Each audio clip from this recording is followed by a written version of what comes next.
Assalamualaikum warahmatullahi wabarakatuh. Perkenalkan, nama saya Rizmi Mindarti dari kelas A419 PGSD Universitas Assalamualaikum PGRI warahmatullahi Yogyakarta. wabarakatuh. Baik, di Perkenalkan, sini nama saya akan saya Rizmi menjelaskan tentang Widarti materi dari kelas 3 kasus A419 PPKN SD2 PGSD guna untuk Universitas memenuhi PGRI UAS Yogyakarta. PPKN SD2.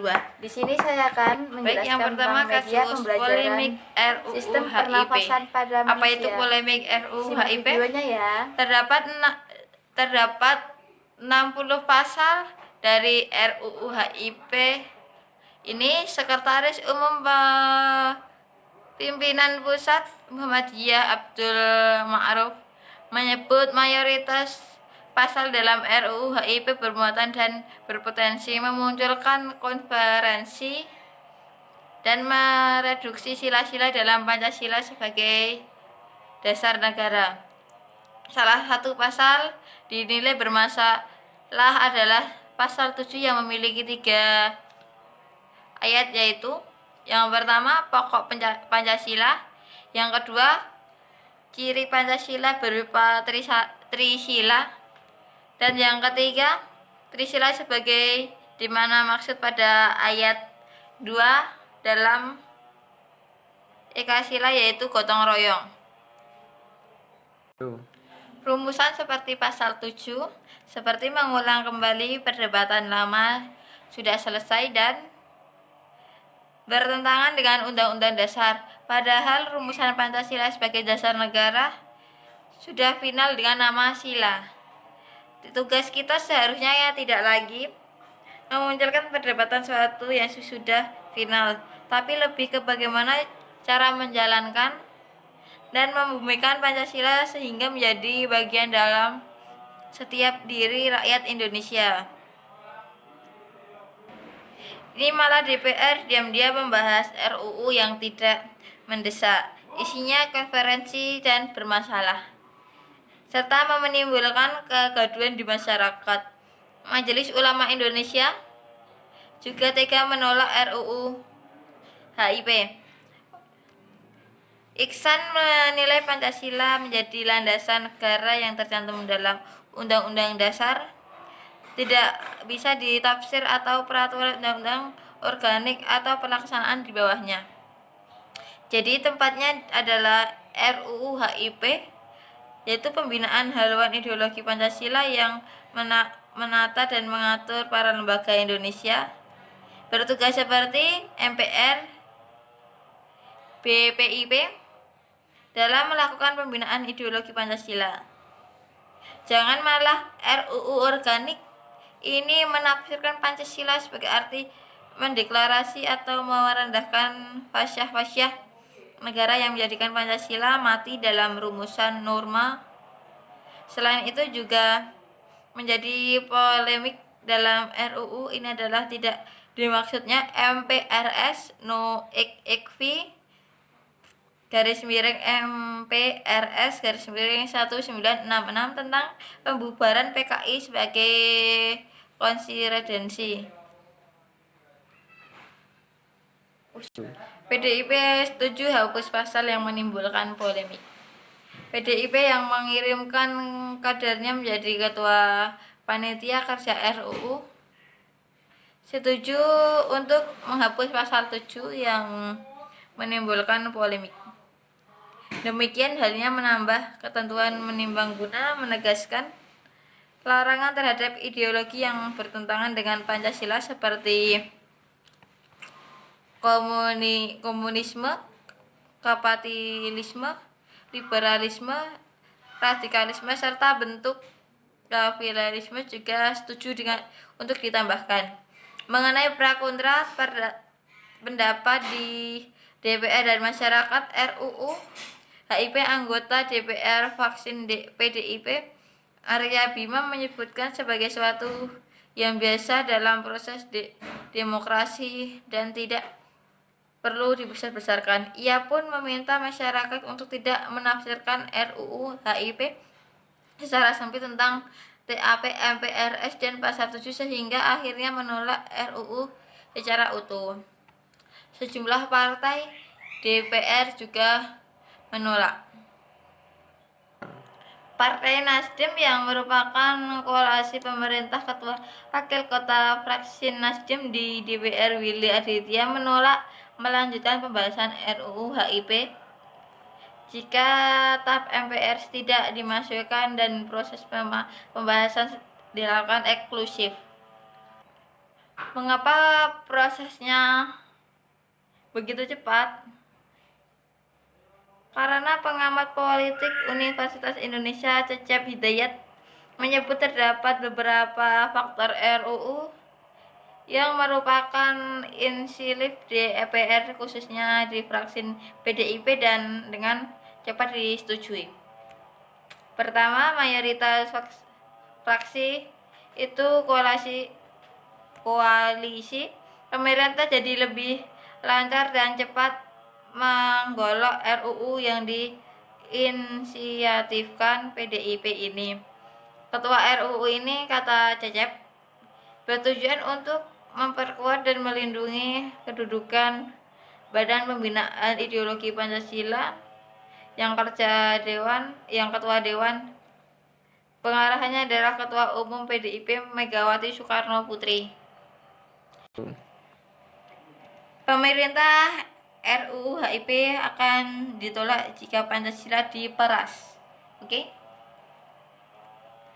Menteri Koordinasi Bidang Politik, Hukum dan Keamanan Mahfud MD menegaskan bahwa pemerintah akan menolak RUU jika Pancasila diperas menjadi Trisila dan Ekasila. Pemerintah juga mengusulkan percantuman TAP MPRS dalam konsider, kata Ozider. Sejauh ini pemerintah belum terlibat perbincangan dan baru menerima RUU HIP untuk kemudian dipelajari secara seksama. Presiden belum mengirimkan surat presiden untuk membalas dalam proses legalisasi. Mengenal komunitas, pelanggaran komunitas di Indonesia bersifat final dan tidak ada ruang hukum untuk merubah atau mencabut TAP MPRS XXV tahun 1996.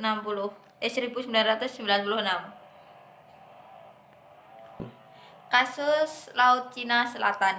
Sepertiga lintas maritim global perdagangan tahunan senilai sekitar 5 triliun. 6 negara mengklaim satu wilayah perairan dan itu hanya masalah di permukaan saja.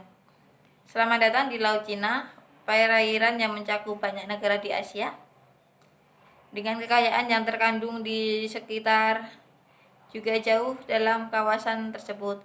Laut Cina Selatan menyimpan perikanan yang menggiurkan, cadangan minyak dan gas yang diperkirakan oleh pejabat AS setidaknya setara dengan cadangan minyak di Meksiko, dan mungkin merupakan cadangan minyak kedua terbesar setelah Arab Saudi.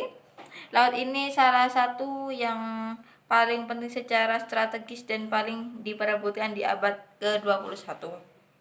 Bagian utara laut ini mencapai pesisir Cina yang mengklaim haknya atas perairan ini secara historis sejak beberapa abad yang lalu. Kini Beijing mengklaim lebih dari 95% Laut Cina Selatan dan mengadakan kawasan tersebut sebagai pemasok 80% import minyak mentah Cina. Cina juga mengklaim pulau-pulau kecil di Laut Cina Selatan dan membangun sekitar 1.300 hektar lahan yang menopang sebagai besar infrastruktur militer, termasuk landasan pacu yang cukup panjang untuk bisa menampung pesawat pengeboman. Selama berabad-abad, Laut Cina Selatan memegang peran penting bagi kelangsungan ekonomi negara-negara tetangga yaitu Vietnam, Malaysia, Brunei, dan Filipina. Negara yang tidak mengklaim kawasan tersebut juga mempunyai kepentingan sendiri.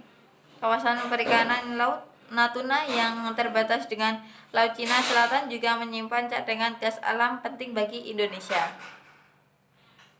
Lebih jauh lagi, Korea Selatan dan Jepang walau tidak mengklaim Kepemilikan Laut Cina Selatan mengandalkan kawasan bebas tersebut untuk memenuhi lebih dari separuh kebutuhan energi mereka. AS juga melindungi kepentingan dan sekutu-sekutunya mempertahankan kehadiran militer di kawasan tersebut. Pejabat AS berencana meningkatkan jumlah armada Pasifik yang bertugas di Laut Cina Selatan. Sementara ekonomi Asia tersebut terus tumbuh dan mencenggang dalam 2 dekade terakhir. Stabilitas regional dan akses ke Laut Cina Selatan menjadi kepentingan global.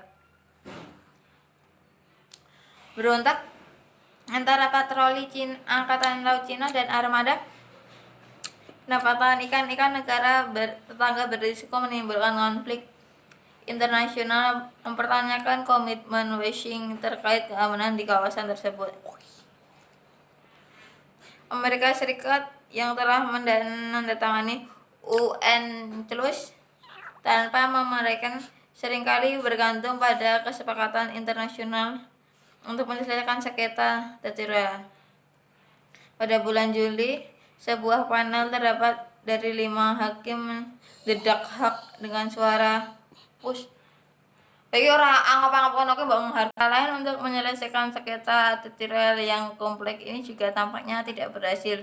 Kode etik yang dirancang oleh ASEAN yang telah lama tertunda menurut pejabat Beijing akan diselesaikan pada tahun 2017 tidak akan mempunyai dampak berarti dalam penyelesaian konflik klaim kedaulatan seperti putusan pengadilan The Hague. Deklarasi ASEAN yang mengikat secara hukum tidak akan memiliki mekanisme penegakan hukumnya. Tantangan di masa depan. AS sejak lama mengatakan tidak akan memihak dalam sengketa Laut Cina Selatan walaupun terus mengkritik perilaku Cina Selatan di kawasan tersebut telah memperluas aliansi pertahanan dan dengan negara-negara juga mengklaim kawasan tersebut. Sebagai Presiden baru AS, Donald Trump kemungkinan besar akan dituntut segera mengatasi krisis perairan ini. Kurang dari 7 minggu setelah Presiden dilantik, kapal-kapal dan pesawat-pesawat Cina berkonfrontasi dengan USNS Invincible sebagai sebuah kapal pengintai di perairan.